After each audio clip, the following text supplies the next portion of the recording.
दोस्तों इंडिया और श्रीलंका के बीच में जो ओडीआई का पहला मुकाबला होने वाला है दोस्तों, ये वुमेन का मैच है। और ये प्रिडिक्शन मैं इसलिए दे रहा हूँ कि दोस्तों ये पिच बहुत ज़बरदस्त है, ठीक है ना। ये पिच पर दोस्तों फुली बॉलर को सपोर्टिव पिच है और अभी पिच शो हो नहीं रहा है यहाँ पर, ठीक है ना। लेकिन मैं आपको बताऊँ, इस पिच पर बॉलर को पहले जो बॉलिंग करे उसको बॉलर को बहुत ज़्यादा सपोर्ट मिलता है, ठीक है ना। लेकिन सेकेंड इनिंग में बॉलर को सपोर्ट मिलता है, लेकिन याद रखना विकेट टेकर को पहले बॉलिंग कंडीशन में सबसे ज़्यादा विकेट मिलता है बॉलर को ही पहले बॉलिंग कंडीशन में, याद रखना, ठीक है ना।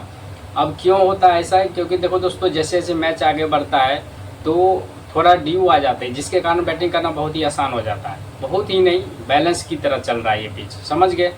तो याद रखना सही लगे तो उसका सारा बैट्समैन फ्लॉप हो जाएगा, एक ही कोई बैट्समैन चलेगा। जिस तरह मैंने आपको दुबई पिच पर बताया था, सेम कहानी इस पिच पर भी है, ठीक।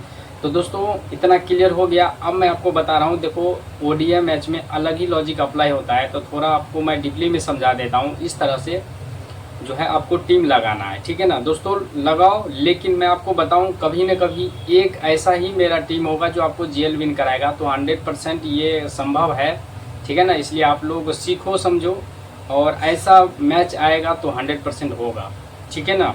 बस सब्र रखना है भाई लोग, मैं बस यही बोलूँगा आप लोग को, ठीक। अब समझो यहाँ से देखो, ये बैटिंग ऑर्डर है इंडिया का और ये श्रीलंका का। दोस्तों देखो, श्रीलंका पहले बैटिंग करे, इंडिया पहले बॉलिंग करे, तो समझ लेना बल्ले बल्ले है आपका, यानी इंडिया के पक्ष में आपको टीम बनाना है, समझ गए। श्रीलंका फर्स्ट बैटिंग में दोस्तों, इसमें से यहाँ 1 से लेकर के 4 बैट्समैन में से कोई आपको अगर 6 टीम बना दो, तो एक में इसको ड्रॉप मारना है, एक में इसको लेके चलना, एक में ड्रॉप मारना, इसको एक में लेके चलना, ऐसे करना है, समझ गए। तो इसमें से याद रखना दोस्तों, ये देखो ये क्या है, ये स्पिनर है और तीसरे नंबर पे बैटिंग करता है, तो सीधा सीधा पहले बॉलिंग में इसको कैप्टन बना देना। वैसे सेकंड में भी बना सकती हो, लेकिन पहले बॉलिंग में सबसे ज़्यादा श्रीलंका का ये प्लेयर इंपॉर्टेंट रहेगा कैप्टन का, समझ गए। अब दोस्तों होगा क्या, देखो 50 ओवर का जो है ना, यहाँ पर 50 ओवर का होने वाला है।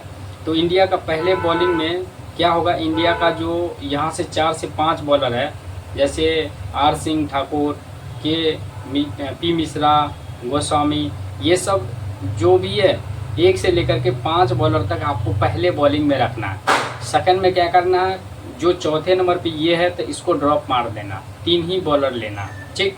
क्यों मैं कह रहा हूँ कि देखो दोस्तों क्या होता है, पावर प्ले का जो बॉलर होता है फ्लॉप होता है। श्रीलंका का भी सेम कंडीशन ऐसे ही करना है। तो ये जो है ना, आपको 4 से 5 बॉलर पहले बॉलिंग में लेना है, और सीबीसी आपको एक टीम में, इसको कैप्टन, इसको वीसी, एक कैप्टन वीसी, ऐसे ही रोटेट करके 5 बॉलर को बनाना है, ठीक। अब मैं इसलिए कह रहा हूँ कि देखो दोस्तों, इसमें से श्रीलंका का पहले बैटिंग में कोई एक ही बैट्समैन चलेगा, बाकी सारा का सारा फ्लॉप हो जाएगा, समझ गए।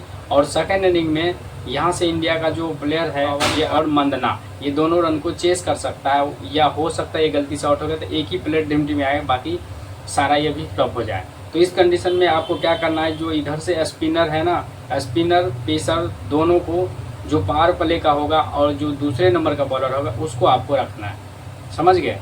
तो ऐसा आपको करना है। अब दोस्तों सेम कहानी, अगर श्रीलंका पहले बॉलिंग करे तो बॉलिंग करे, बैटिंग में तो मैंने आपको समझा दिया, अब बॉलिंग करे तब सेम कंडीशन इंडिया की तरफ से करना है, समझ गए। अब इंडिया का इसमें से कोई मंदना या पावल, इसमें से कोई एक बैट्समैन चलेगा, बाकी सारा का सारा फ्लॉप हो जाएगा, समझ गए। तो इस कंडीशन में श्रीलंका का जो 5 बॉलर है पहले बॉलिंग में इम्पोर्टेंट हो जाएगा, समझ गए। अब आपको सीबीसी भी श्रीलंका का ये जो 5 बॉलर है एक टीम में, इसको कैप्टन वीसी, एक कैप्टन वीसी, एक कैप्टन वीसी, ऐसे रोटेट करके बनाना पहले बॉलिंग में। याद रखना दोस्तों, इस पिच पर ऐसे ही हुआ है, मैं आपको रिकॉर्ड दे के बता रहा हूँ, ऐसे नहीं बता रहा हूँ। बॉलर को सपोर्टिव पिच है पहले बॉलिंग में, ठीक, बहुत ज़्यादा बॉलर को सपोर्टिव पिच है। और याद रखना दोस्तों, हो सकता है तो 6 से 7 बॉलर लेके चलना, क्योंकि दोस्तों क्या होता है, ओडीआई का मैच है, तो जितने बॉलर है सब 10-10 ओवर करेगा, तो 2-2 विकेट क्या होगा, हो सकता है सबको मिले या 3-3, और किसी जो विकेट टेकर है उसको 4 विकेट या 5 विकेट मिल सकता है, समझ गए। तो बॉलर को सीबीसी रोटेट करके बना लेना।